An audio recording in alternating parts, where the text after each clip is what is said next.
পার্থক্য আছে। আপনিও মঞ্চে আছেন, আমিও মঞ্চে আছি, আপনিও ব্লেজার পরে আছেন, আমিও ব্লেজার পরে আছি, কালার তো আলাদা, পার্থক্য আছে। আপনার ফুল আর আমার হাফ, পার্থক্য আছে। একদম। হ্যাঁ দাদা, আবার একদম কেন, দু তিন দমের কথা বলুন।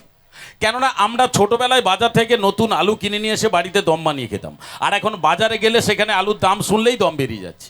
এই জন্য বলি কিনা দাদা, একদম কেন, দু তিন দমের কথা বলুন। তবে দাদা এদিকে একটু আসুন, আরও পার্থক্য আছে। আপনিও মঞ্চে আছেন, আমিও মঞ্চে আছি, আপনার চশমা আছে, আমার চশমা নেই, পার্থক্য আছে। আর একটা বড় পার্থক্য আছে দাদা, আপনিও মঞ্চে আছেন, আমিও মঞ্চে আছি, আপনার আছে আর আমার নেই। সেটা বল। সেইটা আবার কি মানে দাদা, টেনশন নেবেন, আপনি যেভাবে হাসাহাসি করছেন আপনি তো অন্য জগতে চলে যাচ্ছেন দাদা। না না, আপনার আছে আমার নেই মানে আপনার মাথায় চুল আছে আমার মাথায় চুল নেই, এইটা বলছিলাম। না দাদা না, ওইরকম না, আপনি একদম তার জন্য এই যে মন দেখতে খারাপ পাচ্ছেন করবেন। দাদা, এই যে অবস্থা, এটা নিয়ে আমার কোনো টেনশন নেই। কেন বলুন তো, জীবনে তো সবার চলার পথ থাকে। আমার হয়তো জীবনে চলার পথে আমি প্রচুর করেছি ভুল, জীবনে চলার পথে আমার প্রচুর হয়েছে ভুল, আর সেই ভুলের চোটে মাথা থেকে আমার উঠে গেছে সব চুল। দাদা বিশ্বাস করুন, চলার পথ তো সোজা ছিল, চলার পথ তো সোজা ছিল, হঠাৎ এসে গেল বাঁক।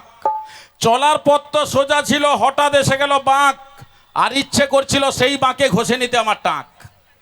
আপনি হাসছেন, হাতের তালিও দিয়ে দিচ্ছে একদম, দাদা। একদম। কেন টাক ঘষে নিতে ইচ্ছে হচ্ছে এটা একটু শুনুন দাদা, একটু কমা। ঘটনাটা হচ্ছে মানে দাদা, কেউ বলে এটা খেলার মাঠ, এটা কি আপনার মনে হয় খেলার মাঠ?